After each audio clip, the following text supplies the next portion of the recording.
Hey, movie fans, and welcome back to another episode of the Uncharted Media Podcast. This is episode 217, also known as Holy Crap, a lot of late breaking news when we record this. Holy crap. So we knew in advance that we were getting a Blue Beetle trailer, which obviously we'll discuss that. But Blue Beetle was one of those properties that we thought we would never get to see on the big screen. And so there's a topic that Josh and I have wanted to talk about for a while. We're like, with Blue Beetle's trailer, now is a perfect time to talk about it.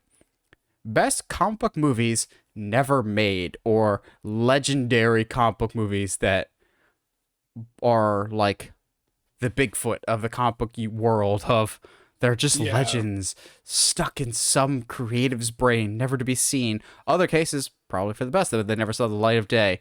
But oh boy, guys, if you're a comic book fan and if you've never gone down the rabbit trail that is unmade superhero movies, it is so wonderful. I also cannot wait till the day we cover on the podcast all the unmade horror movies. That's even more bonkers. Geez. Yeah. Like that unmade Halloween movie where Michael Myers in the finale becomes 30 feet tall at a drive-in theater. But besides that, how are you doing tonight, Josh?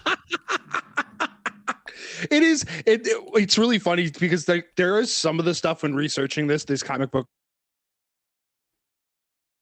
movies that never existed, that like there's a lot of stuff that that's not even on my list because I was like, that why would you think that that's a good idea? What but I'm doing pretty good. I'm chilling like a villain, reading a lot still. I forgot to send you pictures, but I am halfway through the special edition Crow that I got. Ooh. It is gorgeous and I love it. And I am making some headway in my BioShock 2 playthrough, which I have never played the BioShock series. Last year I played the first one, and you know, it's been a lot of fun. Honestly, it's one of those like I needed a solo game to play and I just went with that. But as far as watching stuff, hey, can we talk about that Mandalorian 5 episode 5? Like, gosh, full on dude. spoilers now. Zeb. Yes. Zeb. Yes. I loved it.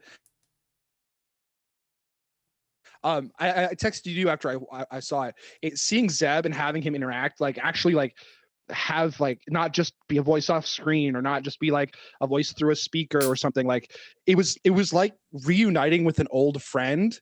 And it was so great. I just wanted to like give him a hug. And like, I can only imagine what it's going to be like to see Sabine and Ezra and like see and Chopper. I'm so excited regardless of what happens. I know they didn't intend for it, but it felt like they kind of threw some shade at the Kenobi series of going, oh yeah, guys, we can translate things from animation incredibly well. Why couldn't you do that with the Grand Inquisitor? I'm sure that's not what they intended, but I'm still on that. Why does the Grand Inquisitor look so bad? And I know some people are like, well, you couldn't translate from animation. Actually, you can. They did it in Revenge of the Sith in 2005. Like, come on now. Yeah, and like Zeb looks really good. Like he definitely one of those like situations that could have easily dabbled into the field of Uncanny Valley. It looked really bad, but gosh, it was just good to see Zeb. And just I like the idea of Mandalorians being like the world's, so the galaxy's like military, mercenary force. And I love the idea that Bo-Katan is going to be the one between both worlds, and I love that. I'm really excited about that. Something that they haven't addressed quite yet, and I wish they would. Mostly because hasn't seen it, but she handles the Darksaber like a regular sword, and that's because she has a lot more years of experience with it. I think that's also true. But I was a big fan of. I'm really excited to see where they take Bo. I'm not saying that I'm not interested about Din Djarin anymore, but we are now in the realm of characters who are like way more interesting, and I'm excited for it. And but yeah. Oh. While I'm thinking about it, I was watching for research for this video. You sent me a channel recommendation on YouTube, the shit show one, and it's so good. But I was watching. Dude, did you just like deep dive, like just nose deep? Dude, totally. I like deep dive their DC and Marvel videos. Oh, and fantastic!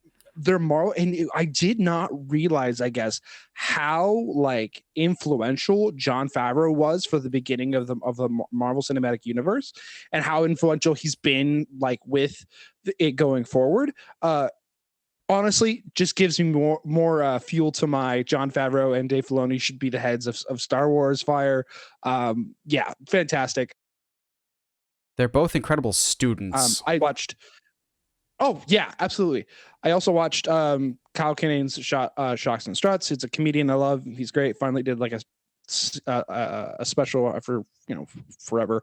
And then actually this afternoon I watched the Pixar story, the documentary about the beginning It's so of Pixar. good. It's so good, and it one of those things that made me like realize like I have not watched those movies in so long, and I've gotten a really nice TV now. We've got a great sound system. Especially like with like OLED TVs now, like watching Finding Nemo and that would be like, oh, so that's good. my goal is when we get a house someday and I can actually like justify why I would get a new TV as opposed to I just want a nicer TV. I want to get an OLED TV. So that segues me perfectly into, so I haven't been watching a whole lot because I've been kind of busy playing stuff. So I've been planning it for a little bit, and she was very much in the know for this, so it wasn't a surprise or anything. But for an early anniversary gift for Heather and I bought a Nintendo OLED Switch. And I finally caved and I bought a Switch and I bought the OLED. Like, first of all, holding it like just the actual tablet form feels a lot better in my hand than I was expecting it to. Yeah. I also feel like the OLED might be just a little more sturdy than I was expecting. I got it because I think Nintendo has more like party games ahead and I could play together. So as we're recording this, she's actually playing Super Mario N64 on the big TV out there. She's like, oh, that's great. That's a game that I could play. Because at first she didn't know if you get that membership or whatever, you get like a bunch of the Game Boy Advance and N64 stuff. So I'm sure she'll be playing that and Mario Kart 64. So yeah, we did some Mario Kart, and I'm just going, oh, muscle memory. Oh, I'm dominating here. And then I also, the first 3 games that I bought, so we only have 3 games right now. We have Mario Kart Deluxe, Super Mario U, and because it's me, Metroid Prime Remastered, and I'm just... There you go. Heather and I have talked about this many times. Metroid Prime Remastered looks how my memory thinks the game was. Yes. Like, yeah. But also, Metroid Prime I loved it as a kid, but I only could ever get so far because as a kid, I didn't play a lot of games with backtracking, and that's Metroid in a nutshell. So Metroid, you are so dependent on looking at your map and remembering where crap is. Now as an adult, I'm going, this game is incredible. I also don't know where I am. So I'm like looking like it's a D&D game of like referencing my map and referencing stuff so much more. But like I've already made more progress than that than I ever did as a kid. Oh, it's such a good game. Only other thing I've been watching is WrestleMania this year, which people have a bad takeaway because of the main event, which kind of sucks because besides the main event, it's a really solid show top to bottom. Gunther, Drew, and Sheamus caved each other's chests in. It's glorious. Also, I know I shouldn't be laughing at this, but I will because it's injuries to others. They have a surprise return of Shane McMahon as a surprise match for The Miz. Shane does a leap over The Miz and tears his quad midair and can't continue. I'm going, literally the first move you do, Shane, on the biggest stage there is. Thankfully, Snoop Dogg is there to improvise and beats up The Miz. God, wrestling's weird sometimes. Like, just the first move that Shane does. Yeah. Pulls a frickin' Kevin Nash. As we referenced last week, we bring it full circle. They hurt us. I'm just more curious where we go now because the main event did some choices. Also, I watched WrestleMania on Saturday with my dad, Sunday with someone that had never seen anything wrestling related before, like whatsoever. Oh, nice. They had played the 2K games, which is always a good entry drug for people, but he had never seen any of it before. So halfway through some of the matches, he's like, this is pretty legit. And so I'm like, you're legit to quit. I think people that have never seen any form of WWE or any form of wrestling have a preconceived notion of what it is without actually watching it. So by the second or third match, he's asking me all kinds of questions, just like, so how do they determine who wins this stuff? I'm like, well, they will have a determined winner, but like in the match itself, that's not choreographed 100%. Depends on who the wrestler is. Some guys like to call on the spot. Some guys map everything out ahead of time. It all depends on who's in there. And he's like asking this, that, and the other thing. And I'm like trying to tell him all the storylines leading up to it. And by the end of it, he's just like, it's pretty cool. And he's like, yeah, I can already tell you now, Kevin Owens is my favorite wrestler ever. I'm going, you have discretion. You are a wise individual. And I'm like, good. Kevin's good. great. I'm hoping to see Air and Mario this weekend. I'm gonna see if I can convince Heather to do a double feature, because I am so mad that I'm broke this weekend because I want to see Dungeons and Dragons so bad. It's getting such good reviews. Do I need to sell you? No. Well, we should be good. I'll figure it out. But still, okay, so it'll be there by the end of the week. I'll see. I'll just like go spend all of Sunday because for whatever reason the restaurant's closed on Easter. How dare they? Why? Yeah, I mean, I gotta double check with my parents to make sure that the restaurant we're going to is actually open on Easter. I would imagine so. That's the thing, because I was like, I've never heard of a restaurant closing on Easter. Like, I know Easter for Christians is a big deal, but like, yeah, Chick-fil-A's closed on Easter. Chick-fil-A's closed on Easter because it's a Sunday. It's a Sunday. Yeah. Yeah. So the problem is, I still haven't seen D&D yet. I want to see Air. I want to see Mario. And I feel like something comes out next week too, that I'm just like, I'm falling behind very quickly because everything decided to come out all at once. But it's a good problem to have. With that all out of the way, let's get into some news, because we got bombarded with news like a couple hours before we were set to record today. So first of all, we have known for some length of time now that Warner Brothers has been interested in doing more with the Harry Potter franchise when David Zaslav and company took over.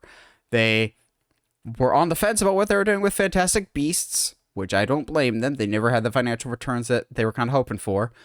So fans are always kind of skeptical of, what do you mean by more Harry Potter? Are we going like Cursed Child direction of what happens to our core 3 after the 7 books? No, they just feel like revisiting those 7 books again, as it's now being reported by Bloomberg of all people, which I had to do a double take when I saw that. Bloomberg is reporting that Warner Bros. Discovery is rebooting Harry Potter as a television series, not as a movie series, as a television series, with each season focusing on one of the books in the 7 series. I feel like for years, ever since the movies wrapped up, there's been a very vocal section in the Harry Potter community that's just going, this should have been better as a TV series, because especially when you get into later books, you miss so much stuff that would just work better as a TV series, and they've wanted a TV series that is specifically this for the longest time. And I was in that camp when I was younger, but as I get older, and especially as Josh and I have had this conversation many times, that does not work for a live action format. As much as I love 7 out of the 8 Harry Potter movies that they've come out with, I think those movies do an excellent job, whether diehard fans want to admit it or not. They do an excellent job of streamlining a lot of the narrative in the books. There are so many subplots.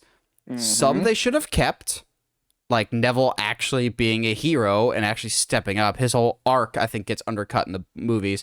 But there's a lot of arcs that don't need to be in the books that are just filler. Hermione having this whole free the house elves thing, like, that doesn't really go anywhere or do anything to propel the plot. It's like, well, we need Hermione to do something in the book. I think people don't really realize there's a difference between how stories are told for movies and TV versus a book. I get that Harry Potter is comfort food for a lot of people, myself included. Those 8 movies, even though I don't like Deathly Hallows Part 1, they're comfort movies for me. I enjoy watching all of them, and I would love to spend more time in that world. That being said, I don't need every last remaining detail about the Wizarding World to be explained. I have more thoughts about this, but I'm sure Josh also has thoughts. So, Josh,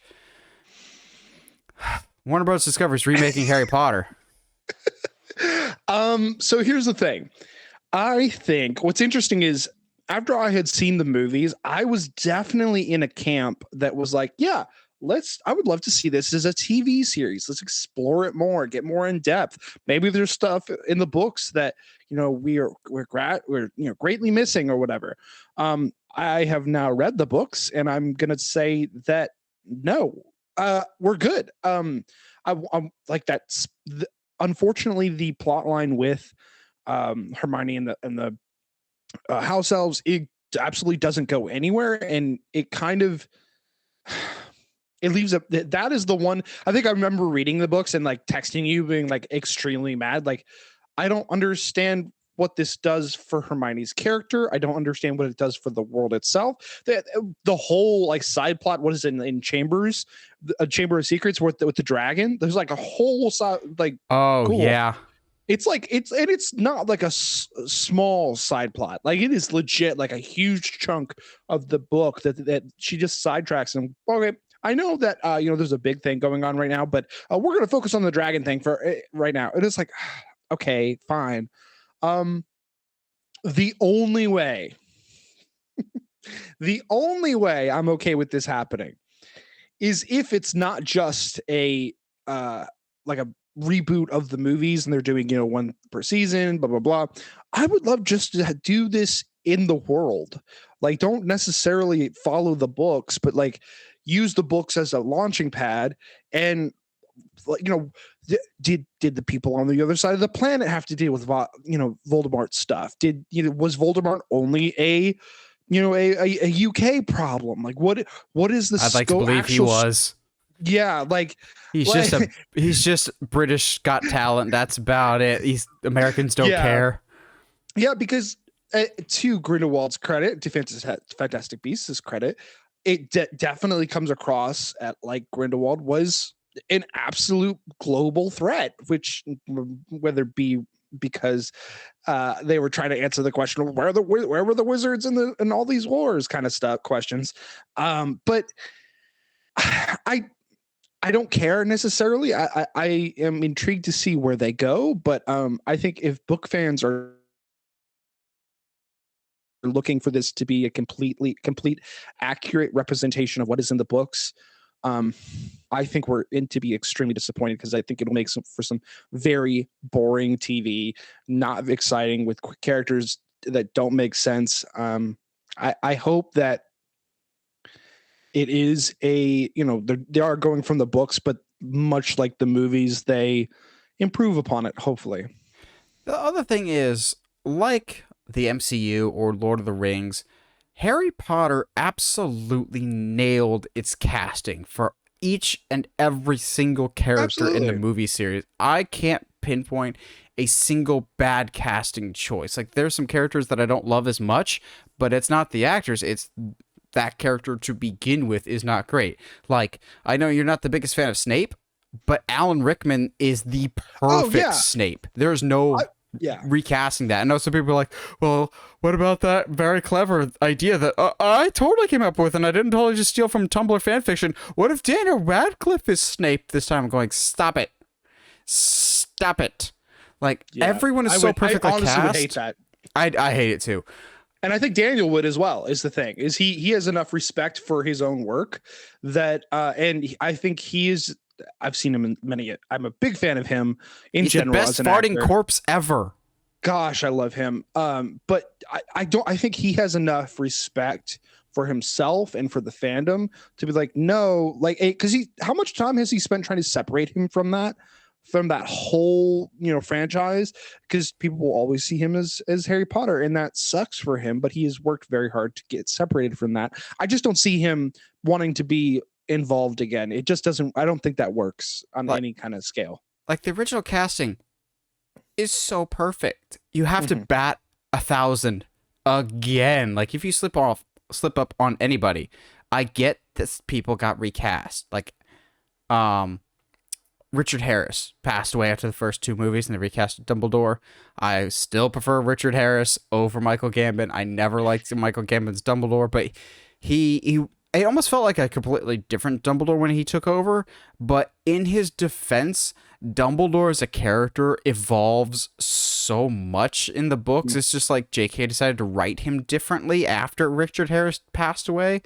But then there's some recastings that it doesn't feel right to not have that actor. Like I said, Alan Rickman is no longer with us. It's going to feel weird to recast him. Robbie Coltrane's no longer with us. It's going to feel weird to see a Hagrid that's not Robbie Coltrane. It's just not going to feel right. If there's one thing that I can see of, okay, maybe this is not a bad idea, if it's a TV show, you can film more at once, and you don't run into the issue as much of kids growing out of the role, because that's fair. Yeah. After the second movie, the kids don't look their ages anymore. Like, they look 17 for like the 3rd through the 5th movie, and then they straight up look like they're mid-20 somethings. Like, they're supposed to be 11 to 17, but they never actually look like it. So I don't know if that would help or be hurt by making a TV series that could be like a yearly release thing, but I don't know. This also seems like it could be a very expensive venture, like a Rings of Power thing, that I'm very curious to see the analytics for Rings of Power, to see if it actually has paid off for Amazon as much as they would like to think it is, or if it's just, we spent $1 million on advertising for Rings of Power, so every time you get a package from us, you'll get a box that says Rings of Power, but like, did it actually drive up subscription bases, which at the end of the day is what this is all about. It's all about subscription models, and this, with the projections of where we're headed with streaming services, every platform needs the one flagship show, but you also run the risk of don't overspend for that flagship show, because it's proving to not be very cost effective. Yeah, because I mean, at the end of the day, like, so what happens when you do this show, do the first season for something like 100 million or something like that? That's super low, but still, say you do the whole season for like 100 mil, and after the 3rd episode of your 10 episodes, people stop tuning in because it's not good. You just wasted millions of dollars, and now what? Are you just going to continue, or you do one season and back out, even though everyone knows that there's more seasons? It to me, it seems like it's nothing but trouble. Seems like it's nothing. It's just asking for a headache. I don't think it's good. It's a good move. Next up, we have a trailer that Josh and I have been longing for forever, with the upcoming Blue Beetle movie. And I'll be honest, I'm very jealous of Josh in this moment, because Josh is able to watch this trailer and just go, oh, cool, that's Jaime Reyes in a Blue Beetle trailer. I watch this going, oh, cool, Miguel's a superhero now, because it's just Cholo Maridueña's exact same character from Cobra Kai, just with slightly longer hair. And I don't want to pick on this movie, because we'll talk about it a little bit here, but slightly worse CG. Like, here's where I want to set realistic expectations. I think 3C Film had a great response to some criticisms that he's seen with some people. This movie was intended to go to HBO Max. That is why it looks the way it does. That being said, when it got announced, no, you're too good for HBO Max, we're sending you to theaters, I would like the production to look like a movie. This looks like a direct-to-DVD movie that's really, really good. I think people have a negative stigma against direct-to-DVD movies, but being born and raised on DC animated stuff, which almost solely was straight-to-DVD stuff, straight-to-DVD is not necessarily bad, but it does look a little Power Rangers at time, but take CG stuff out of it. This looks like a lot of fun that I'm still worried will bomb, unfortunately. Like, this looks like a lot of fun if you're in one of 2 camps. 3 camps, I think, actually. People that are familiar with the character, I think, will be super amped. People that are familiar with Cobra Kai are super amped.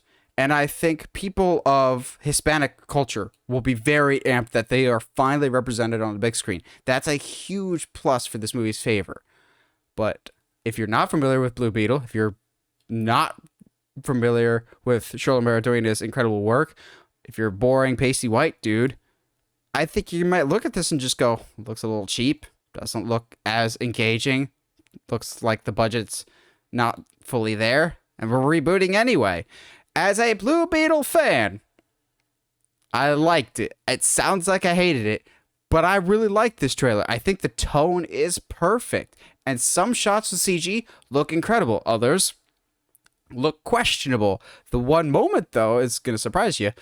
The one moment that actually made me go, ooh, they nailed that perfectly, is when the wings appear and it cuts the bus in half, because that's such an oddly specific style that the wings are, like this like translucent light blue. It does not match the rest of it. It's not like wings type of thing, like a extension of the pairing device. It's like almost like a holographic type for Blue Beetle. So I was like, that looks perfect. Forgot George Lopez was in this. It's weird to see George Lopez, but I did kind of laugh seeing George Lopez just get yeeted across a room. That was entertaining. Poor guy. Yeah, they really want to have an Easter egg? Have George Lopez playing in the background in the middle of the night on Nick at Night, as any traumatized kid can. As the other Blue Beetle fan on this podcast, Josh, did this trailer live up to the high expectations that you had for it? Yeah. No, yeah, I think it totally did. You know me, I am a little easier to please. I think the CGI is not as bad as some people are saying it is. I got hyped. I think really my only gripe is that the Beetle's voice is female. And also the Beetle, but that doesn't really matter. Also, the Beetle doesn't seem to have its own personality. It seems very much like a Friday Iron Man situation here, like, or Jarvis of like a response to Jaime, which is not the case. It's a symbiote. It's a symbiotic relationship. It is a living organism that responds to Jaime. Jaime often does not have control over the situation. Although, because she does say whoever the lady that he's talking to, she does say is like sometimes it might listen to you, it might not. So like that might still be in there. We're just not seeing it in the trailer. That shot with him creating the giant Buster Sword, loved it. Huge fan. Hi, yes. Jaime, the Cloud Strife, Ramir, like, come on, that's so cool. I think there's a lot of things that just look like a lot of fun, and regardless whether or not this ends up being a one and done, or if they secretly sneak him in under the line into the new DCU, I'm down. I'm gonna watch the crap out of this. It just looks like a lot of fun. The suit looks great. I think the wings definitely, both the time when he splits the bus in half, but also when he's like falling and the wings just come out and he's like, oh, okay. Like, that's great. I love that. I love that a lot. My only other criticism is, and this could easily be revealed in another trailer or in the movie itself, and they're just keeping it secret. This trailer doesn't give me the sense that the Scarab is an alien. I get the sense that it's a tech piece, which the Scarab is tech, but it's alien tech. It's a living, breathing thing. I get the sense that this is like a micro bot type of situation. I'm going, that's not really what the symbiote is. Although, as a like uber DC sweat, I appreciated that they hid the symbiote in a big. Now here I go. Not symbiote. I appreciate that they put the Scarab in a Big Belly Burger. I'm going, that's so funny. I will pop anytime Big Belly Burger is referenced, just because it's one of those like deep cuts.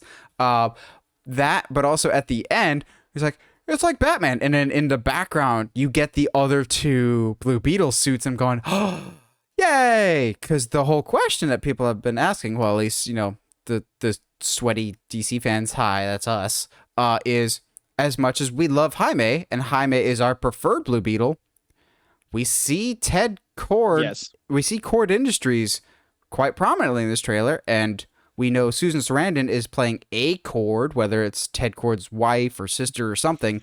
So like an E chord, a D chord, or And a Cord, yes. Someone's gonna drive in a Cord somewhere. Geneva. I want Ted chords. Cord. Ted Cord pulls up at the end, driving in a Cord, and just goes, "It's got my name on it." Like, but the question is, where is Ted? Like, will Ted show up? And someone also brought the great point. If they wanted to lump this into the new DC universe, it would be very helpful if there was a way to transition him into this universe. And Ted Kord, the second Blue Beetle, just happened to be very, very close friends with a certain DC character that James Gunn has already announced will be getting a television series in Booster Gold. We could be reading too much into this because Blue Beetle was already like in production and scheduled under the previous regime, and it could just be a happy coincidence because fans have been apparently clamoring for Booster Gold. He was like the runaway hit in James Gunn's poll of like, who do you want to see the most? Followed, unfortunately, in the number 2 spot with Nightwing. He should have gotten all the votes. That it was a rigged election. We need all the votes came out of nowhere in the mail. But I'm very curious where Ted Kord is or what role he'll play in this. It looks fun. It looks kind of Power Rangers-y. A little that bit, being but... said, Josh and I love 2017's Power Rangers. That's way better than it has any right to be. Well, and also to be fair, even the comics of Blue Beetle come off a little Power Rangery. So like that kind of like is still within the vein. I popped really, really hard with anytime I like somebody has like a criticism of Batman. It's always so funny because I'm curious where they got it from. I need to hear George Lopez's character like explain why he thinks Batman is a fascist. I love that line so much. I was like, wait, where are you getting that? Because I'm super curious. They're following that Peacemaker trend of, what was it, the old guy that was making fun of Batman? Yeah. Batman's a pansy. Like, what? It's just a popular thing to make fun of Batman now? I mean, yeah, but like, it's deserved most of the time, if we're honest. The other trailer that dropped that I'm sure Josh is scratching his head big time for this is Marvel's upcoming Secret Invasion series, which my anticipation has been pretty low for this. I'd say on a scale of 1 to 10, it's probably about a 3. I'll be honest, after this trailer, it's probably a 6.5. It's not like my most anticipated series, but it looks like really? Okay. Yeah, actually, it looks like Marvel finally realized, oh, yeah, Samuel L. Jackson's a really good actor. You think we should use him more? You know, we should put him in a spy thriller like he kind of was in Winter Soldier. People like Winter Soldier, right? Like, let's just do that, but like a spy thriller, like that FX show, The Americans. Y'all remember that? As I just pull that reference out of nowhere. I actually dug this trailer a lot, and I know Josh's criticisms going into this. And I'll let him get into it. I wasn't expecting what Josh was expecting. I thought another show is what Josh is expecting for that. I think that's another show. Yeah. I always was under the impression that this was a Nick Fury show. And I think it's interesting that they make a point of like, there's no superheroes in the show because the Skrulls would take those heroes' powers, which I'm going, all right. That's actually more logic and reasoning for most Marvel projects of why Avengers don't show up. Like, it's actually dangerous for you to show up, and we need non-powered people to be here for this. That's a clever idea. I like a good like spy espionage thriller if it's done right. It's why I still hold Winter Soldier as one of the top 3, if not top 2 MCU movies of all time. I love Winter Soldier for that very grounded and realistic approach, and that's what this feels like.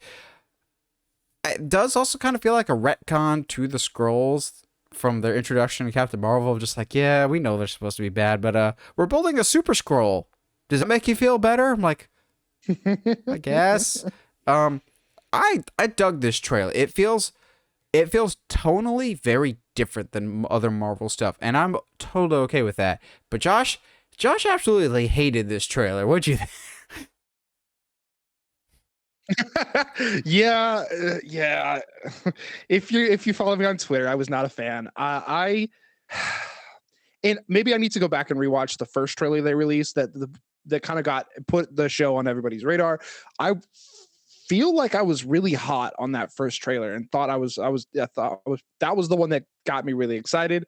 Um, I'm excited, I guess, for Samuel Jackson to actually have a prominent role and actually like have like some good screen time and stuff like that. But at the same time, I guess maybe this trailer was just boring to me. I'm not 100% sure why.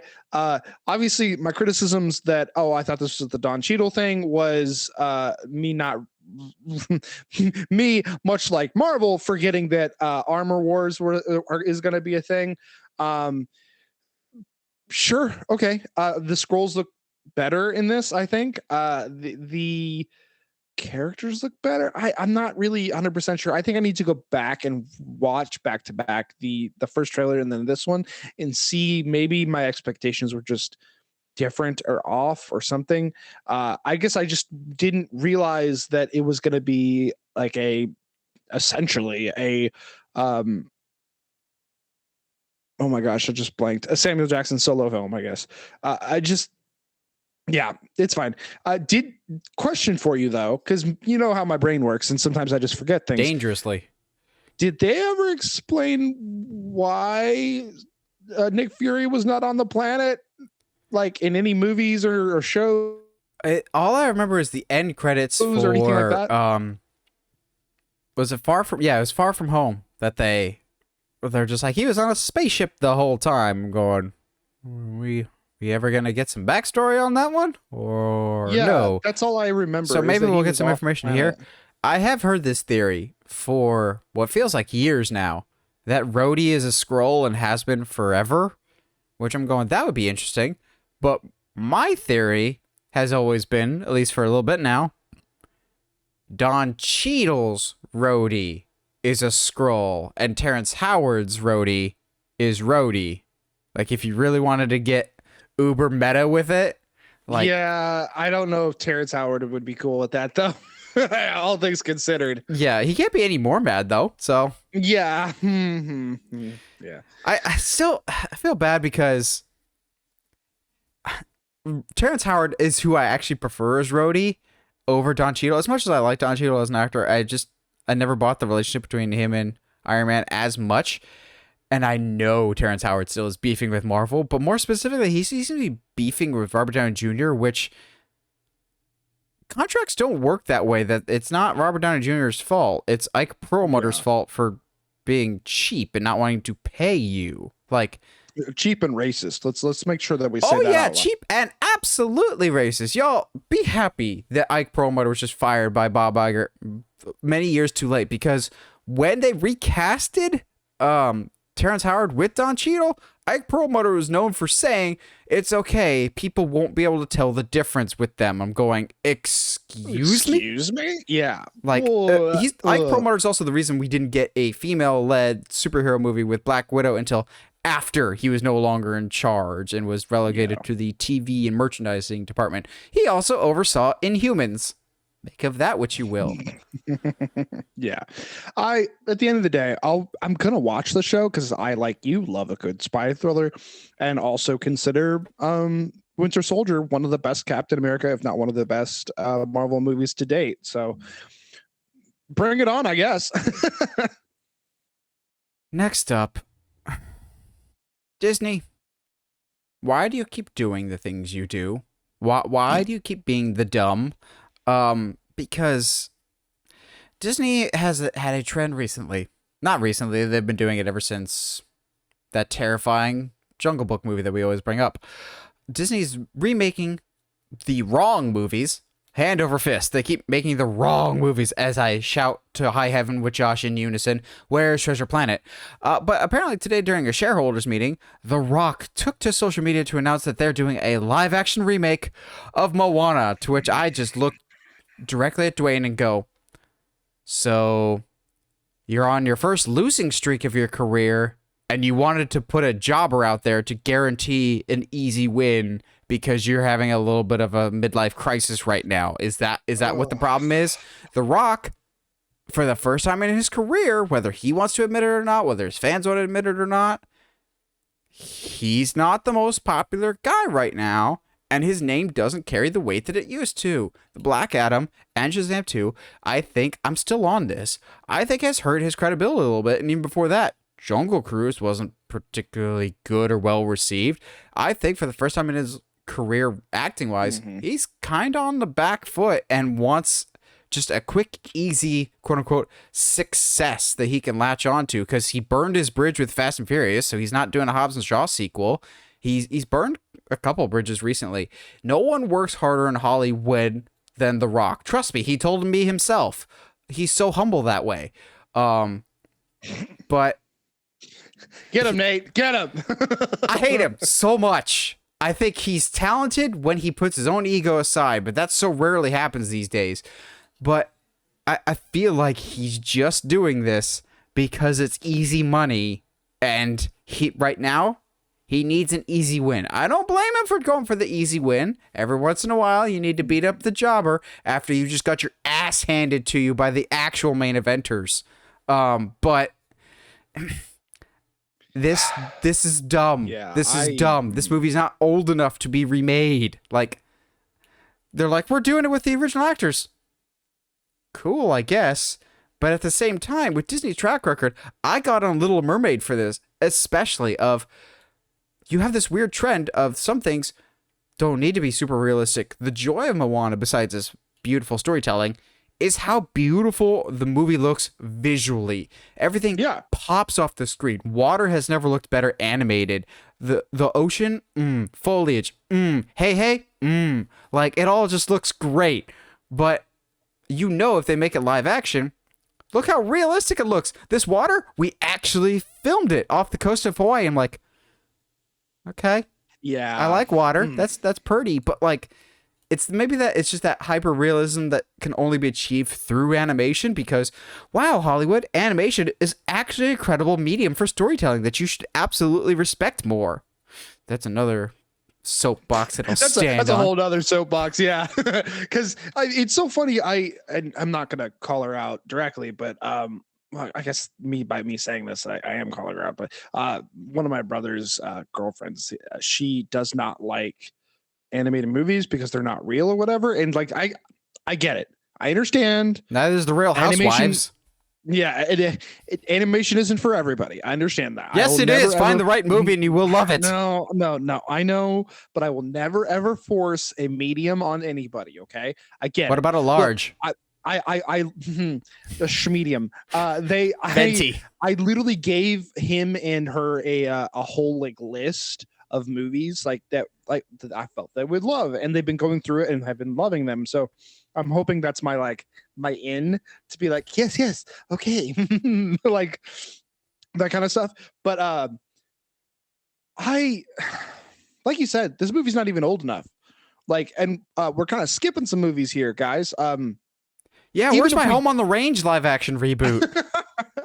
No, but like, I agree. Like with your assessment, the more modern movies that we get, the harder and harder I think it's going to be to make them live action, or the more pointless it's going to be to make them live action. Because I mean, like, to all of their credit, like Aladdin looks better live action. It looks like it's cool animated, but looks better live action. Like certain things like that, like because that movie embraced the colors and the pop. Yes, I agree. And like, as much you can say what you want about Beauty and the Beast, but it, at least to me, looks better in live action if you're going from a visual only. But to me, that's not the one. Even if we don't bring up Treasure Planet or Atlantis, like, it's just like Hercules. We're getting Hercules. I know, but like, there's so many more. I think I would. Hero 6. Gosh dang it. There's so many more that I feel like would be better as live action adaptations. And I guess I'm tired of princess movies. I know that we're not the target demographic. I get that. But at the same time, It don't matter. It don't matter for the demographic. I'll say a sentence that our listeners will never have expected from me, but I will stand by this.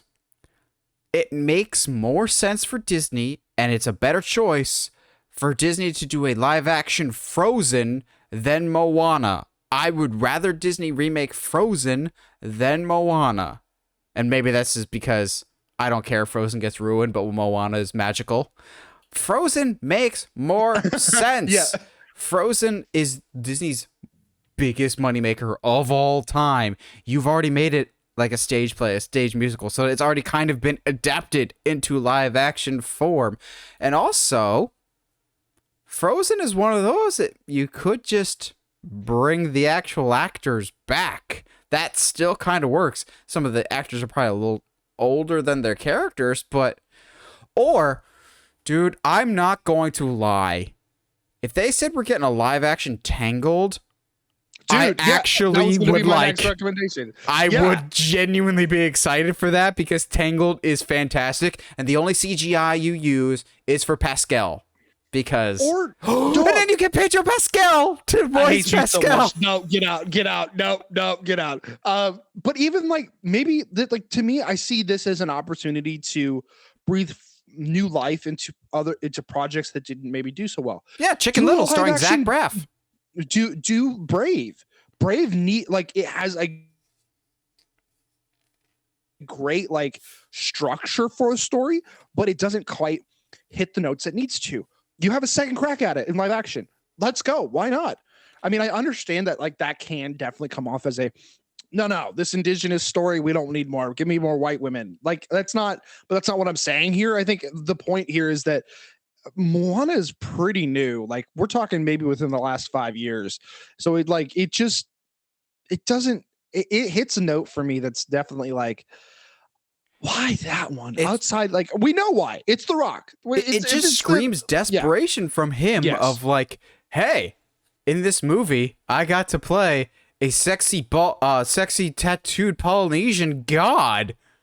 And then I just want to do that again and feel good about myself because I spent all this money in the XFL and it's probably not delivering as much as I kind of hoped. And for the first time in my career, I might not be the box office draw that I used to be.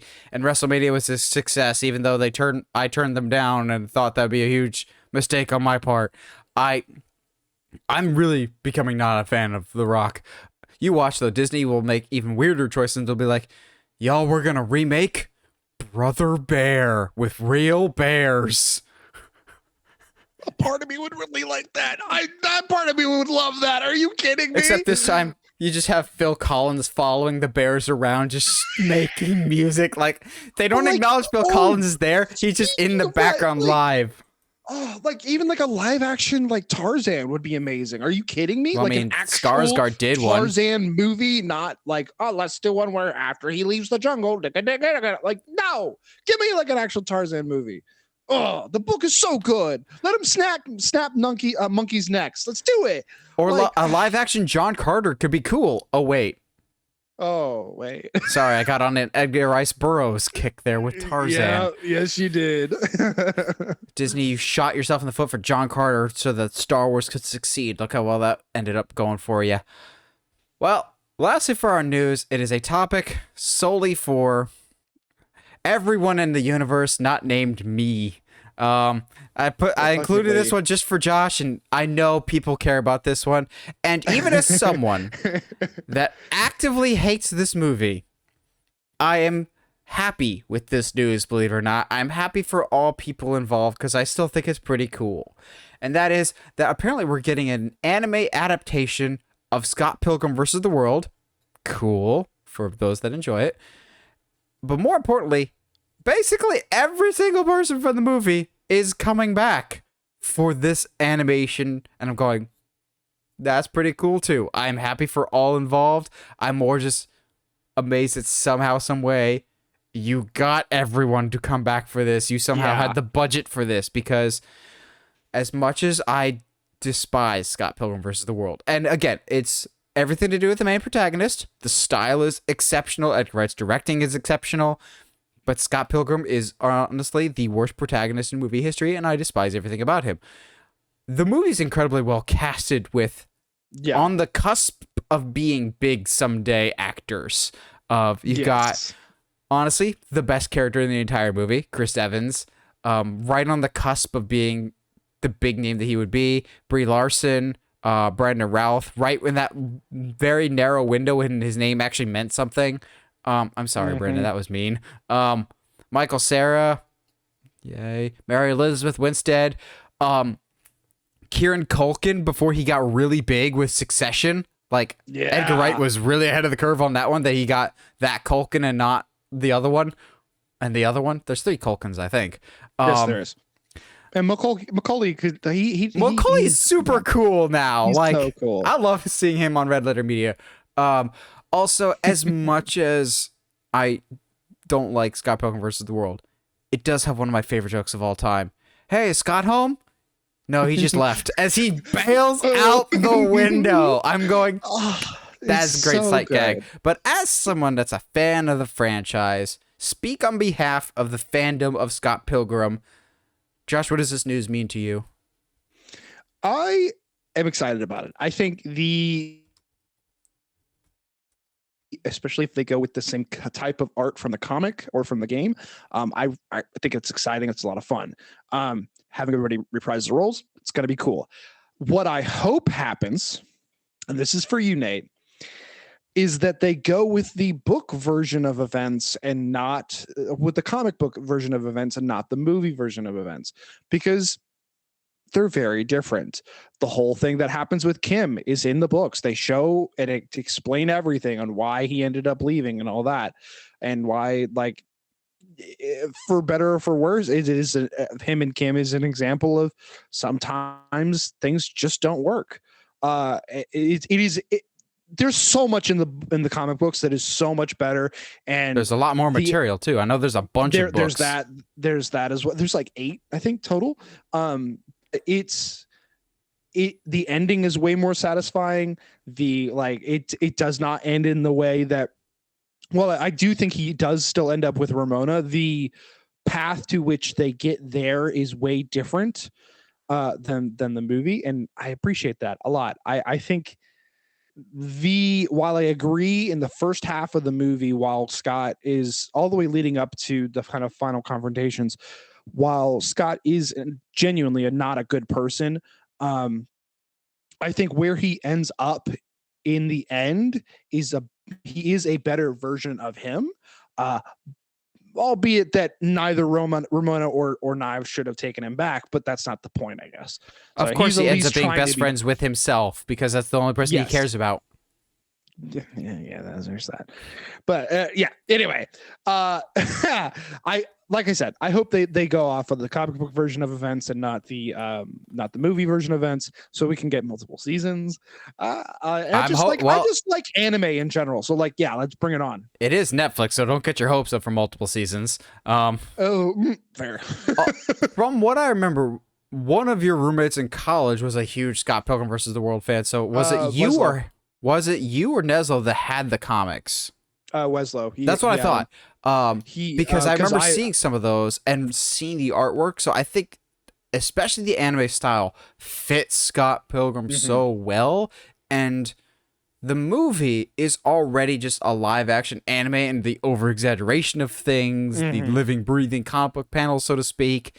I often say Aquaman is probably the most comic book movie out there, but Scott Pilgrim probably has to be up there as well in terms of just absolutely. It's literally recreating panels at times, or it just feels like you're reading seeing still images brought to life, which is very cool artistic flair. But you can get away with that even more so with animation. So I think they'll get even more clever and wacky and more true to the source material. Like, the movie is pretty good with it, but as much as people want to look down on animation, we keep tooting the horn of I'll get to another point in just a second here.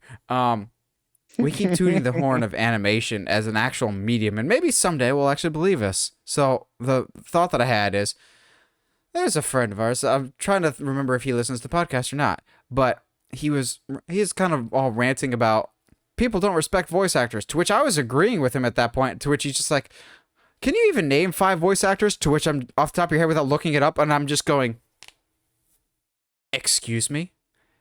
I can name 25 to 30 voice actors off the top of my head without looking it up. Like, who do you think you are? Who do you think I am? I am. What's that bowling line? Who do you think you are? I am. Like, come on now. Everyone should know at least 5 to 10 voice actors. I think that should be the standard going forward in my book. But I'm not saying I'm looking forward to this, but I think the fans of the material are going to be looking forward to this. So in that sense, I'm happy for them.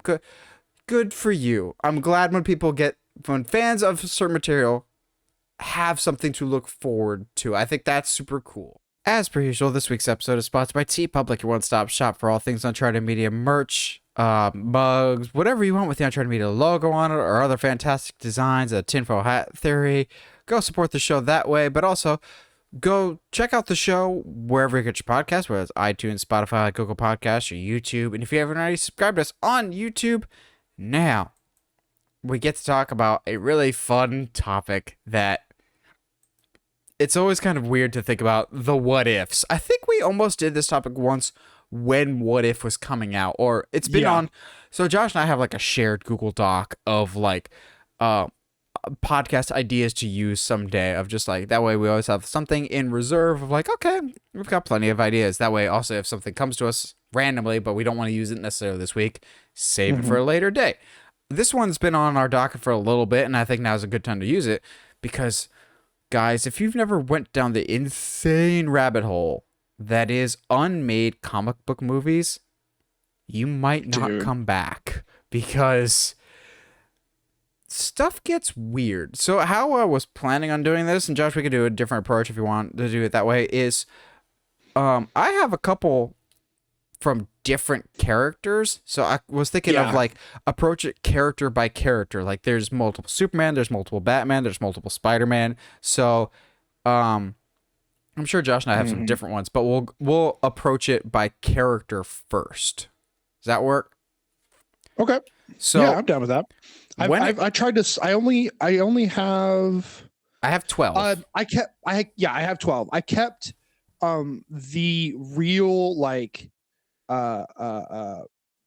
inspiration for this list outside of like all the canceled DC project lately, kind of off of it, just because I think that's something that I kind of want to mention, but then point to the documentary that's on YouTube about Superman Unfortunately, Lives. it's on YouTube. Yeah, unfortunately. I still feel really bad about that. I'm sure we'll get into it later. So we'll talk about that movie last. So we'll save that character for last then, because that was more or less the inspiration for that. Cool. So let's talk about some of the one-offs. And some of these, if you've been following comic book movie news or just movie news in general, some of these might ring a bell. So this might be like a fun trip down memory lane of going, oh yeah, that was a thing that was supposed to happen, wasn't it? And other times, we're probably going to bring up some really painful memories. Like our first one, the character of Magneto of... Oh, yeah! Ian McKellen's Magneto. Everyone loves him from the Fox X-Men movies. Y'all remember X-Men Origins Wolverine starring Hugh Jackman? Well, naturally be Hugh Jackman, but that one Wolverine movie that everyone hated so much that they more or less kind of semi-rebooted it with The Wolverine, which, honestly, I feel like The Wolverine is like the Batman Begins of the Fox X-Men, of no one really talks about it nearly as much as they should nowadays, because they're like, Logan, oh, Logan. I'm going... Wolverine's not bad. It's not great, but it's not bad. It's better than X-Men Origins Wolverine. So why do we talk about X-Men Origins right after we talked about Magneto? X-Men Origins Wolverine was supposed to be the start of a separate spin-off franchise within X-Men. That's why you saw such a heavy marketing push. I remember seeing X-Men Origins merch everywhere. I remember for some reason them being on like every Papa John's pizza box everywhere for a small amount of time. They were pushing it so hard. Because they were going to give all the big X-Men characters X-Men Origins, insert character for multiple movies. And next up was X-Men Origins Magneto. That was the next movie that was supposed to come out in this Origins series, to which I'm going, but we know Magneto's origin. We saw it. his It's the opening scene of the first X-Men movie. Yeah, it is. And I think like we actually like go. Well, I guess technically, I guess First Class comes afterwards because then they go through his origin again in X-Men First Class. But yeah, I remember that. I remember you being super stoked about it. But the X-Men First Class is ultimately where some of the story material from X-Men Origins Magneto would end up going. So if I remember correctly, they were going to use Ian McKellen and do de-aging stuff, to which I'm going, yes, I remember X-Men Origins Wolverine and how you de-age Patrick Stewart. This would have ended horribly because that Patrick Stewart is still the waxiest, uncomfortably unrealistic CGI monster. It just does not look right. De-aging was not there yet. So whether it would have been like recasting or not, but a lot of the story elements that were going to be in that ended up going to Michael Fassbender's Magneto in X-Men First Class, which is a outstanding movie. And I'm curious if they would have still cast Michael Fassbender for this movie, because as you'll see, Hollywood tends to remember people. And so just because you didn't get a certain part, Henry Cavill, doesn't mean you can't someday get that part later on, Henry Cavill. So I'm just wondering if Michael Fassbender might have been up for X-Men Origins Magneto, and then when that fell apart and they were looking for a new Magneto for First Class, they're going, hey, how about that one dude that we tried that one time? Or like how Armie Hammer was almost Batman at one time because he's a creature of the night and stalks innocent people. Which is great that you bring this up to begin with, because I have something from about that era of X-Men as well. Also a result of X-Men Origins Wolverine. One of the titular characters that helps Logan get along his way in that movie is Gambit. And for a long time, this hurts. This deep cut. There was a Channing Tatum starring Gambit movie in the works. Script was written.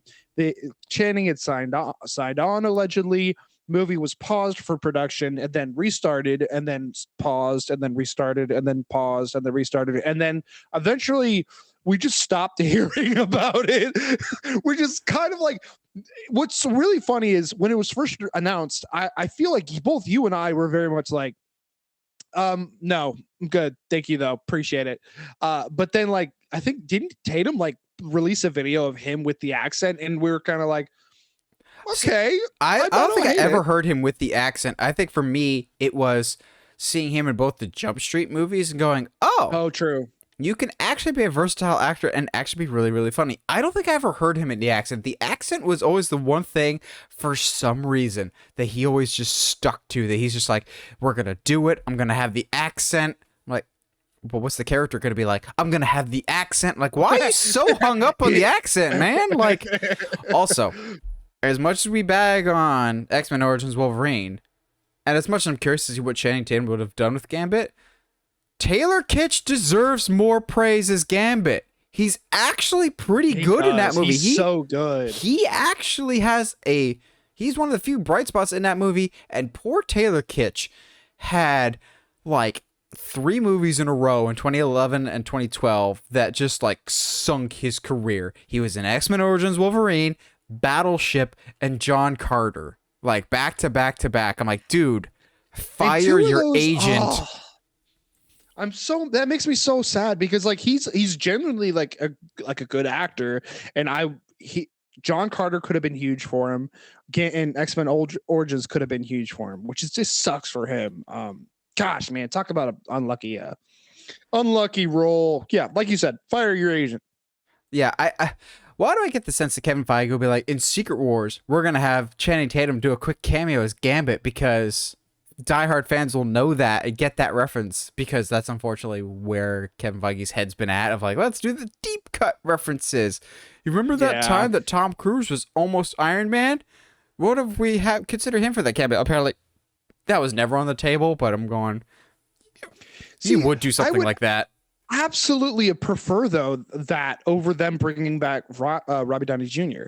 Like if we're gonna bring Iron Man back, make it a different Iron Man all like entirely. We had Tom Cruise with a goatee basically looks exactly like exactly like Tony Stark. So, I didn't intend for this to happen, but a perfect segue here is talking about the MCU. There's a movie in the MCU that, when it was originally conceived, was not meant to be in the MCU. It was meant to be its own standalone thing. And then, when it became in the MCU, the director left, and the movie drastically changed. If you don't know about it, it's one of the most infamous what-ifs in Marvel history. Not the animated series, but the movie Ant-Man, directed by Scott Pilgrim vs. the World's Edgar Wright. I am so incredibly curious what this movie was going to be before Peyton Reed changed it. Peyton Reed and Kevin Feige. Like, don't get me wrong, I don't mind the Ant-Man movies that we've got. Quantumania is kind of like whatever. Peyton Reed does a fairly adequate job with the Ant-Man movies. That being said, the Ant-Man movies in particular, I feel like it's a Moneyball situation of like the GM is speaking through the coach, and I don't really get the coach's fingerprints on the movie itself type of thing. Like, Kenneth Branagh, it feels like a Kenneth Branagh movie for Thor, that first Thor movie. Taika Waititi, for better for worse, Ragnarok and Love and Thunder feel like a Taika Waititi movie. There's no really unique traits to Peyton Reed's Ant-Man movies that make me go, that's Peyton Reed. That being said, he did some fantastic work on Mandalorian. But Edgar Wright, when you're watching an Edgar Wright movie, you know it's an Edgar Wright movie. So I'm curious what Ant-Man would have been. Cast Simon Pegg as Yellow Jacket, please. Knowing Edgar Wright, Simon Pegg would have been in the film somewhere. I actually have this on my list as well. Simon Pegg as Hank Pym. See, I don't hate that at all. I kind of love that. Jeez. But like, yeah, they wrote a treatment in 2008, right before Iron Man, but it was like supposed to be its own thing, separated from that was before the MCU was a thing. And from what I've read, at least, now I don't know if like I tried to be careful what sources I was pulling from, but from what I've heard, the gist of the plot is almost it's very similar to what we ended up getting. It's just, obviously having different directors at the helm and writing and stuff like that would have put the film at a different spot. But it's crazy to think that Edgar Wright's almost directed, like basically wrote and direct Ant-Man. I'm very curious as to, like you said, what that would have actually looked like, especially with Wright's style. Having a character that can go big and small would have been so wild. I would have loved to see like the stunt work that he put in for Baby Driver in an Ant-Man movie, but also Edgar Wright's a lot like James Gunn. You get them for their unique directorial style, but you also get them for what they're gonna bring with the soundtrack. And I would have loved to see what they do with that, with an Edgar Wright Ant-Man soundtrack. This is one of those like great what ifs that never really went anywhere, but it's also one of those like amicable splits. From everything we've heard, Edgar Wright still appreciates Kevin Feige still appreciates Edgar Wright. They're just like, hey, when you were doing this project, it just took too long, and it's not what we're trying to go with anymore. When you were trying to do this, the character was still available to be worked on. That's not the case anymore. It happens. I feel bad, but at the same time, I understand that it doesn't fit in their plans, and everything was totally amicable. Yeah, and from what I hear too, like Edgar just got busy too as well. It was one of those like, well, I don't necessarily have time for this in the next 3 years, unfortunately, guys. I'm sorry. So like it was as amicable as you could be. While we're talking about Marvel, let's bring up. I don't know if this is on your list. I'll be curious. I'm curious if it is. Black Panther's Cooler's version of Black Panther is it's good. It's definitely a high point in the Marvel universe. But at one point, there was a time when Wesley Snipes was at his peak in action stardom that he was poised to at least write, but also star in a Black Panther movie. I know of it, but no, it's not on my list. Dude, love me some Wesley Snipes. He is so cool. Up until the point he went to jail for tax evasion. But he's out now and has not been in the public eye really at all. I would love if he showed up again in some way, shape, or form in the Marvel universe. But the project never got above the writing stage, and it just kind of he Snipes got busy or went to jail. I'm not really sure about the timeline about the of this, but just having like a Wesley Snipes Black Panther would have been so stinking cool. It was supposed to be like really like martial art. Obviously, it's Snipes, really like martial arts focused and like very like in his words of it would have been set in a very rich culturally diverse crap hole. So it'd be very interesting to see what kind of Wakanda they would have brought, but ultimately like Coogler's version is peak. It's pretty darn good. So I think my next movie was probably right around that same time that Wesley Snipes was working on his Blade movie. James Cameron is one of the biggest names in the world today because of Avatar and Titanic and Terminator 2. He almost dabbled into the world of comic book movies. I think it was the mid to late 90s with Spider-Man. So there was this big old bidding war in the 90s too. He was developing Spider-Man. We're not going to talk about it, but apparently Michael Jackson almost bought the rights to Spider-Man and cast himself in the movie. That's a whole other web away. Like, I don't even need that visual. Boo, get away. but that's what the kids say. But James Cameron was, I feel like he even had a script. That got dark, okay. Like Spider-Man right. 3. Yeah. James Cameron, I feel like, even had a script treatment for a Spider-Man, but for one reason or another, it didn't really go anywhere. James Cameron would have had Leonardo DiCaprio as Peter Parker, to which I immediately just go, no. Peter's average looking.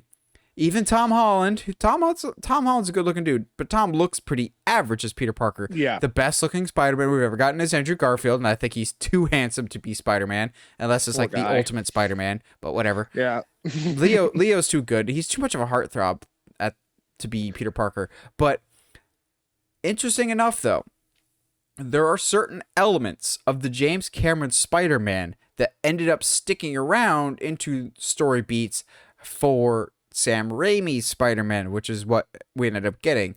The whole web shoots out of the skin and not a web shooter, that came from James Cameron's script, not Sam Raimi's. That's where that comes from, to which I'm just going, oh, so I could be mad at James Cameron for that, not Sam Raimi, because what an incredibly dumb and gross decision. Like,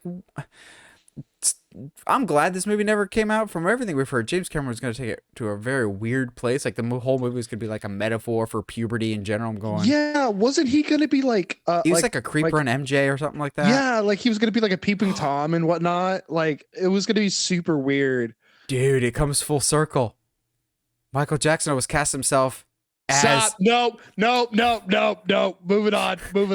It almost works because Michael Jackson is also an MJ. Oh gosh. Anyway, I also have a Spider-Man on my list. It wasn't James Cameron because I didn't want to talk about the creepy part of that. But it's Toby Hooper's Spider-Man that was almost became fruition. The one that was going to be half spider and half human. The one that was written by two people who had no idea who Spider-Man was or what his powers were, other than that he was popular. Yeah, that one. Glad that never happened. Thanks. Then lastly, we have yet another Spider-Man. Because Yay! Spider-Man all around. We could talk about Amazing Spider-Man 3, in which case we would have revealed that Richard Parker, Peter Parker's dad, was actually alive. You can even find evidence of this. You can find a deleted scene from Amazing Spider-Man 2 where Andrew Garfield discovers that his dad's alive, and they like have this surprisingly really well done scene at the gravestone of just like Peter yelling and screaming at his dad of just like, where were you? Why didn't you tell me that you were alive? You led me to believe that mom and you were dead for all these years. Why didn't you do anything? Like, it's honestly some of the best acting from Andrew Garfield. But guys, Amazing Spider-Man 3 would have taken some weird choices. Like, there was like a scientist that could have potentially brought Gwen back to life, and the magic blade. yes. I don't know why the writer of Amazing Spider-Man 2, who is also the writer for Star Trek Into Darkness, is obsessed with magic blood. But Amazing Spider-Man 3 was going to get real weird.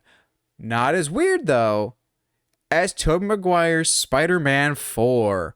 This one, I'll talk more about this one because we know more about this one in comparison to Amazing Spider-Man 3. We know certain details about that, but it's more speculative. We have straight up like facts and almost casting lists for Spider-Man 4. It would have had John Malkovich as the Vulture. I'm going, I actually can kind of see that. And Anne Hathaway would have been Black Cat. God, that's an interesting decision there. Yeah, Black Cat, but also then later becomes Catwoman. Got it. Okay, heard. I'm sure Nolan had no influences whatsoever in that decision. Yeah, absolutely. Lots of weird stuff for Spider-Man 4, to be sure. I'm sure it would have gotten the franchise back more on track from Spider-Man 3, but at that point, it just needed to be rebooted. It just needed to die. It needs to die. It deserves to die at this point. Do you have any other Marvel stuff, Josh? Let me see. Because the rest of mine are DC. I do. I have one more. I am unsure of as far as like when this was being pitched, but there was a Daredevil that was being written and directed by Joe Carnahan. He wanted, it was like after the Ben Affleck one, and they wanted to reboot it because they still wanted to do something with Daredevil because he's cool. He has a great character, absolutely.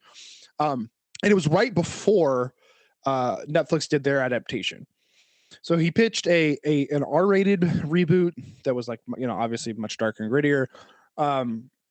It basically having the only thing that we really know is that it would be a trilogy. It'd be Daredevil 73, Daredevil 79, Daredevil 85. It's basically just using music to travel through Daredevil's kind of like metamorphosis as a hero, I guess.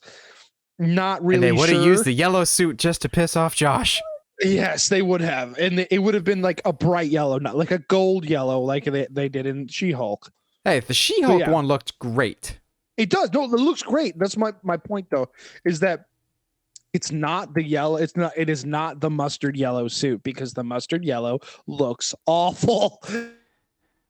So the rest of the movies that we'll talk about is DC, because for the most part, when Marvel announces a movie, for the past couple of years, they actually get it done. Eventually. DC, you think DC start-stop now? Guys, it used to be so much worse in terms of just throw an idea out in the ether, let it stir for a little bit, and then it'll just be quietly canceled with no resolution whatsoever. Case in point, the giant albatross that has been over DC for 10-15 years, I feel like, of just like, oh yeah, that was announced, and we've heard nothing about it since. Guillermo del Toro's Justice League Dark. This has been, gosh, man, what happened to here? But also, the thing is, this has had an evolution. Guillermo del Toro was originally attached to it to direct and write for quite a while, and then all of a sudden he just dropped out, but he said, I'll stay on as a producer, and Doug Liman was brought on as a director. I'm going, okay, I'm not really familiar with him doing like dark, like mystical stuff. He does a lot of action movies. Doug Liman's a pretty competent action director. I like Doug Liman, but it always felt like a weird pick. And then they always said, oh yeah, we're working on it, and then no development. I always thought Guillermo was a better fit for it, for sure. It's just right up his alley, especially after the Hellboy movies. But we never got any development on it. Mm-hmm. I think we'll get Justice League Dark now with especially now that we're getting a Swamp Thing series or movie in James Gunn's DCU. So they could be setting up Justice League Dark. It's just, oh, this one's particularly frustrating because it seems like a match made in heaven. Like Guillermo del Toro doing the Frankenstein, Guillermo del Toro doing Justice League Dark just makes me sad. It sings all the right notes to me. For I was really hoping that this was real. Apparently, and I cannot confirm this, I've seen like screen caps of tweets and stuff like that. Apparently, there is a full script that he wrote out there. It's not obviously available to the public, but it is absolutely out there in some. That's the interesting thing. Is some of these movies that we're talking about today, you can actually still find full scripts for out there. Which is like, and apparently, unsurprisingly, Guillermo del Toro's Justice League Dark was the script is really, really, really, really good. So, just put that salt in the wound there, buddy. And like, to Toro's credit, he is a very busy man. He is always working. I know, like, sometimes some people will only see, one of his movies every like once a year or something like that. But he puts out content like crazy, whether it's a producer or director. So I at the end of the day, like, if something wasn't moving forward, or maybe wasn't moving forward in a direction that he wanted the project to go, I would not be surprised if he was like, I'm sorry, I'm gonna have to part ways. All right, what you got next? Because I still have quite a bit, but I'm trying to think of like the best way to structure it. You're good. Since we're talking about him, I want to talk about the rumors that were around, confirmed or otherwise, about Hellboy 3, Del Toro's Hellboy 3, that was supposed to happen after the Golden Army. So for those that haven't watched those movies, first of all, go watch them. They're great. They're actually a lot of fun. But at the end of Golden Army, they tease that Hellboy is gonna he's gonna be evil now. And the third one was gonna explore how tragic and heartbreaking it would be for a character who, for 2 movies, has been so good and has worked so hard to make the world see him as good, and how heartbreaking and tragic it's gonna be to see now see him be the evil overlord of the world as well. It was just like, super interesting, super down for it. Plus, it's more Del Toro and Ron Perlman, so yeah, bring it on. So, but yeah, the rest I have is DC as well. I have 2 Batman and say again. I said I have 2 Batman and 3 others. I got 1, 2. I have 2 Supermans, 2 Batmans, 4 miscellaneous. So I'll knock out a couple here.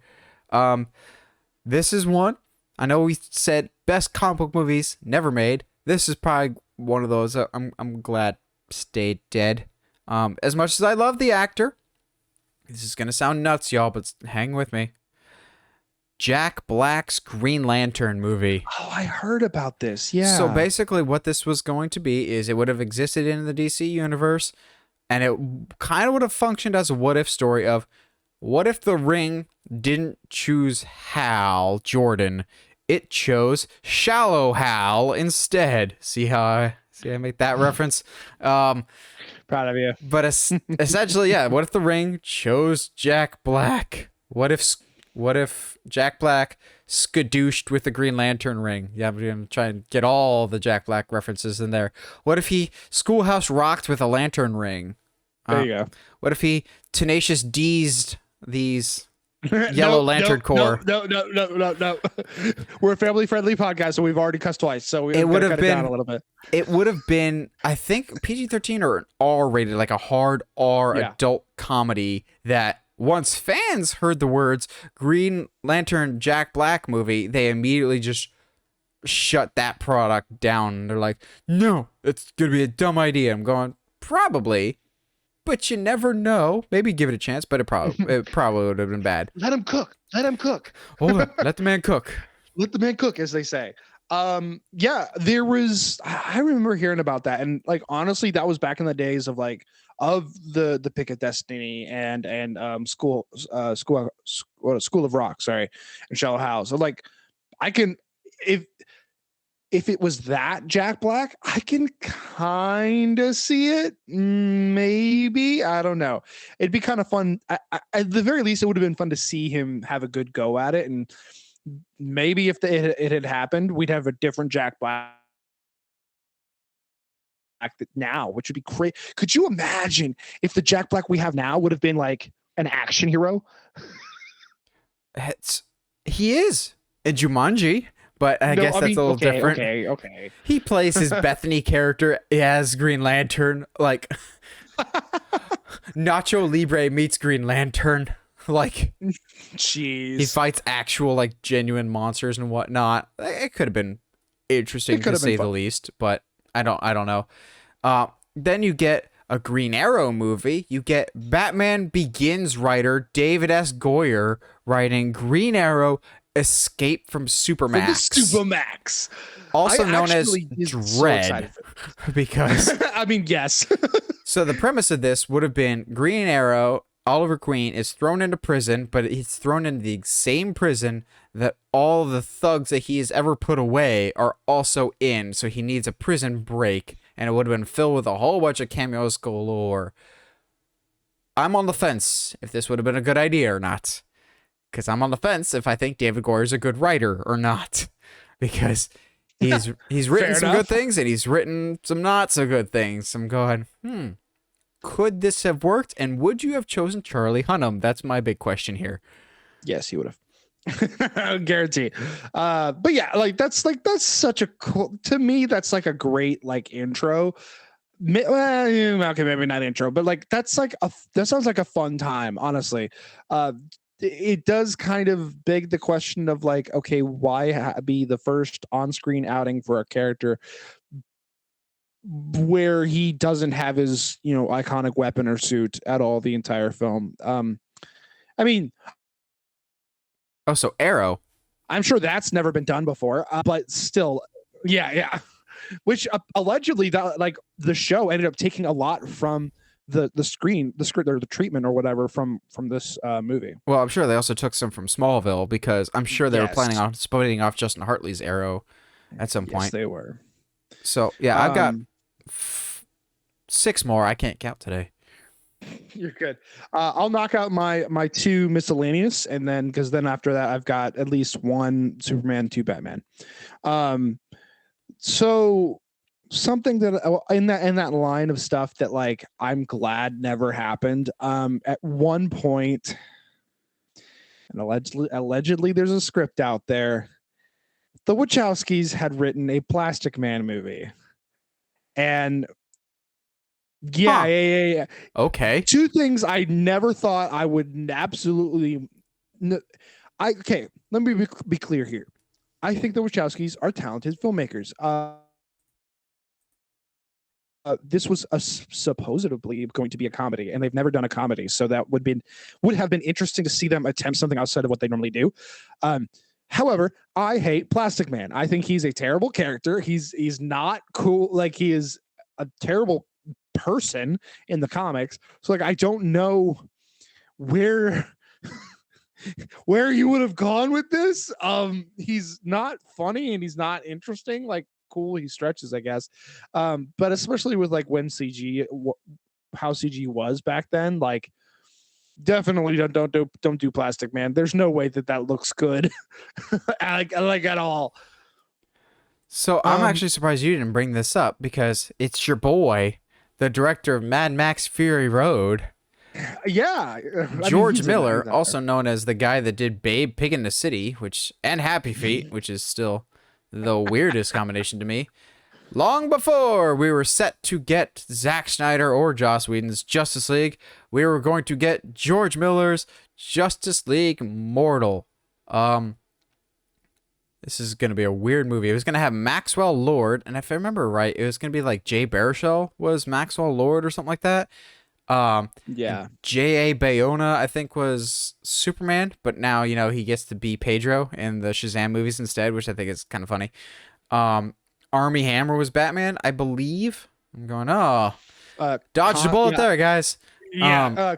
Common was Green Lantern or something like that. And it was essentially going to be like a Tower of Babel type story of the villain discovers all the heroes' weaknesses and uses them against them, type of thing, to take out the Justice League once and for all. George Miller can make great movies. Mad Max Fury Road is one of the greatest action movies of all time, but he also doesn't at times too. Like Beyond Thunderdome is not my favorite. No, it is not. Babe Pig in the City is a cinematic masterpiece, even if he says it's the worst film he's ever made and it was a nightmare to work on. Yeah, because I mean, how can that be true when he made Happy Feet? And I think Happy Feet 2, I can't remember. Oh gosh, there's a second one. Oh god. Okay. Well, let's move on from that dumpster fire. So now the rest of my movies either include Batman or Superman or both. Okay. I've got one left that's neither. All right. Okay. So you and I have had this conversation before, but The Crow never got a good sequel. There's the not the one before City of Angels. I forget which one it is, but like City of Angels is the sequel. Is it? Okay. Yeah.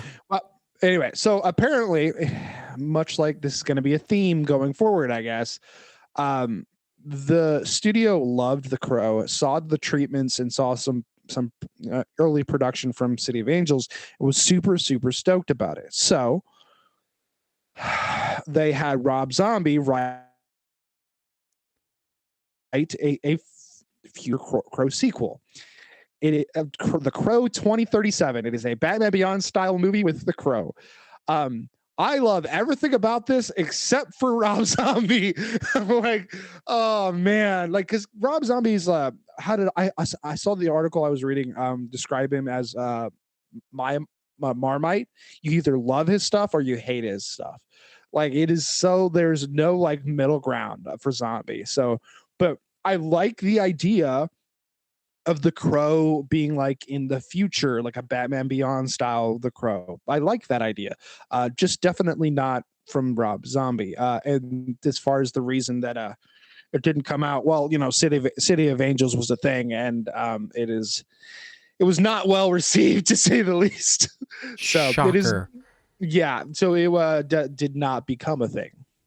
So I'll dive into my two Batmans, and then I'll do my Batman and Superman, and then we'll finish out with Superman because it's a transition that way.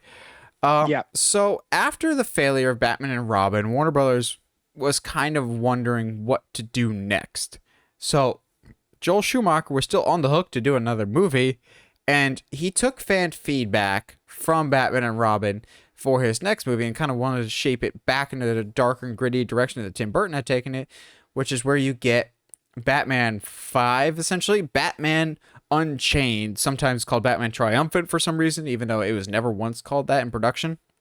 So essentially, this would have been Batman stuck in Arkham Asylum and being tried for all of his quote-unquote crimes by every single previous villain in the Batman mythos at that point. You would have had Jack Nicholson returning as Joker, Danny DeVito as Penguin, Michelle Pfeiffer as Catwoman, everything. And I think Courtney Love was supposed to be Harley Quinn, but it was Joker's daughter. It was either, yeah, it was because from what I understand, because I have this one as well. From what I was reading and from that wonderful show that channel you sent me, the big bad was supposed to be like Scarecrow at its core, and Nicolas freaking Cage. Yeah, which I would have ate that up, which is hilarious. Also, to think that Nicolas Cage has an idea to do Egghead really well, which is really funny to think about. But yeah, he was supposed to be Nicolas Cage's Scarecrow, which is awesome. And then like, yeah, Harley was supposed to be either Courtney Love or Madonna, which I don't like either of those. And now we get Lady Gaga as Harley Quinn, who is often compared to Madonna. I love Lady Gaga. I love that. Anyway, but yeah, like literally, like I get the finale is supposed to be like you said, like he is hallucinating the trial. It's not actually there, but he's trapped in Arkham, been hallucinating the trial, and like the last shot was supposed to be him surrounded by bats, which is, you know, a shot we get in the Nolan trilogy. But yeah, dude, I don't know about you, but I really like the comic book nerd in me loves this idea. But obviously, like, because Batman and Robin was a thing, that was never going to happen.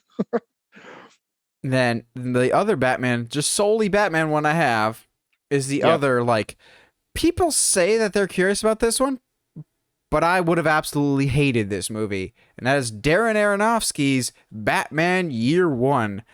The same guy that brought us Mother! Because you got to say it like that because there's an exclamation mark at the end of it. Or Requiem for a Dream or Black Swan was tapped to do a Batman Year One. And y'all, this movie would have been insane. Batman would have been very, even like darker and edgier than Pattinson. Like, it would have gone fully off the rails. And I don't think he was actually having a bat suit in this movie. Like, it went really weird, dark directions. So thankfully, it never really went anywhere. However, the idea of starting over with a Year One and a dark and gritty approach to Batman did stick around for another 3 or 4 years when the next director, Christopher Nolan, would take that idea and run with it and do his own version of Year One in a movie that did end up coming out, Batman Begins, thus saving not only Batman, but probably the superhero genre as a whole with a couple other movies. But I think that movie needs to get more love and recognition. Batman Begins is just fantastic. It is. What's interesting, I think, is there was like a lot of Batman stuff floating around then too. Just like, the Year One stuff, the people end up, taking more and stuff up of. So I think the one rumor that I did hear that I read about that I don't think is true whatsoever is that Ben Affleck was supposed to write and direct and star in a Batman movie during the whole Zack Snyder stuff. Don't think that was a thing ever. Now I think I know where we're going here with our Batman and Batman not versus Superman, Batman versus you know what I'm talking about. Do you? With the seven Andrew? I don't apparently. No, it is Andrew Kevin Walker. Yeah. Batman Asylum, written by the Seven screenwriter Andrew Walker. Story where Batman fights Superman. For the reason is interesting, but yeah, it's like what? In this version, like, Joker killed Batman's girlfriend or something like that, and that starts off the chain of events, and it's almost like Injustice levels of dark, so it would have been perfect for Zack Snyder, I think.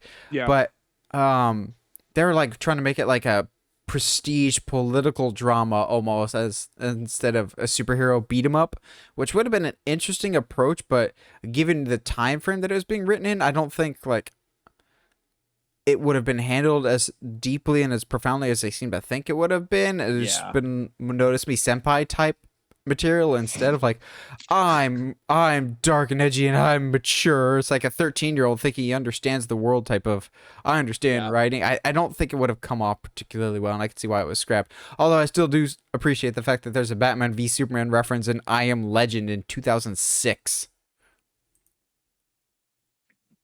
Which... that is why, that's why there's a Batman v Superman poster in I Am Legend, not because Zack Snyder was looking at the future.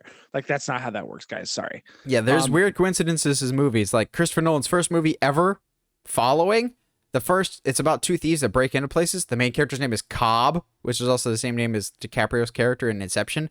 The first house that they break into has a Batman sticker on the door, and he made this movie in like 1997. I'm going, jeez, The Matrix is broken. But that leaves us to the big boy, the man in blue, Superman. So after the failure, Superman 4 Quest for Peace, moving on from that abysmal disaster, Warner Brothers didn't really know what to do with the franchise for a little bit. They made Supergirl, which may or may not be connected to the Christopher Reeve Superman. It's kind of up in the air. Speaking of up in the air, it's a bird. It's a plane. It's up and away because Superman is Superman Fly By. This one, we don't know as much about it as our next one, as our final movie. But Superman Fly By would have been a radically different approach. This movie was written by J.J. Abrams and would have been directed by Brett Ratner. That part's gross. Brett Ratner was a decent director at one point. I think he do all three Rush Hours or just the third one? I know at least the third. He did X3, which is not great, but not as bad as people make it out to be. Tower Heist with Eddie Murphy. But also, he's a gross perv, and maybe he shouldn't get jobs anymore. Yeah, JJ, I'm glad he's potentially doing an Elseworld Superman if that's still on the table, because his direction was going to be very, very weird, and also doesn't understand the material, I don't think, because the big plot twist, the big reveal for Superman Flyby was going to be that Lex Luthor was secretly a Kryptonian that also crash landed to Earth like a Kryptonian soldier. I'm going, but why? And it also would have adapted the Death and Return of Superman storyline, which is a very common recurring trope for some reason with a lot of these failed Superman projects, as we'll talk about in a little bit here. But it's not just Flyby and our last movie. Quite a few drafts, as you can find online, have some variation of, oh, we really want to adapt the Death and Return of Superman storyline. Yeah, because it made you a crap ton of sales in comics that also kind of caused the collapse of the comic book system for a while there. So maybe let's not do that. But yeah, Flyby, I'm hoping JJ has grown as a writer and as a creative person since then, that if he was ever involved in the Superman project, like I was high on that for a little bit, and I ended up being right about that. They did announce it, but we've gotten nothing about that since with like this Elseworld universe. I don't know what that would have been like. But is your last one the same one I'm thinking of, Josh, or you have another Superman related project? No, yeah, that's I just tacked it on because I think it's one that I think for both, at least for me, was made me aware that there were other versions of there were stories that had gotten really far into production and that just were scrapped altogether. That, of course, is, for those that don't know, is the Nicolas Cage starring, directed by Tim Burton movie Superman Lives. This movie was supposed to, like, it started as one thing and then Tim Burton got a hold of it and turned into what it ended up being was just like Lex Luthor and Doomsday and a long-haired Nicolas Cage. Like, there was costume fittings and principal photography and everything, man. Like, this movie got really far into production, but before they scrapped it. Yeah, so we know actually quite a bit of this. You can actually find videos and pictures of Nicolas Cage in the suit, and now people seem to think that that would have been a bad choice. But it's important to remember that the Nicolas Cage of the 90s, when this movie was going to be made, is not the same Nicolas Cage of today. This is around the same time as, like, I think it was Moonstruck with Cher, where he got an Academy Award or something like that. He was a very prestigious actor at the time. And still, to Josh and I, he's one of the greatest actors alive. He's fantastic. He knows the movies that he's in. It would have been very, very different. John Schnepp, the late, great John Schnepp, who passed away far too young, did a phenomenal documentary called The Death of Superman Lives that I feel so bad about. So basically what happened with that, he makes this incredible hour-and-a-half long documentary with interviews with Tim Burton, John Peters, the producer, scumbag that he is, does all this hard work, does this great documentary, and then the whole thing just gets leaked on YouTube, and he basically makes no money off of it. I am proud to say that I bought the movie, so I actually have the digital file, but I feel like I can never actually prove that I bought it, because when I got it, it's like a digital code, so it's just like almost like a VLC file, basically, of like, dang, wow, that's a throwback. Yeah, like a VLC media player type of, like, just open it with that type of thing. It's a phenomenal documentary. I would suggest go looking it up, but at the same time, I still feel bad recommending it to people because of like the whole, it's free on YouTube now. It's like, it really wasn't, though. It cost a lot of money to make. But it's a phenomenal documentary that they had very bizarre concepts and concept art. You have at one point Brainiac and Lex Luthor combining to form Lexiac, which I'm just going, so it's written by a 12-year-old, because that's it. Just merge the two names together type of thing.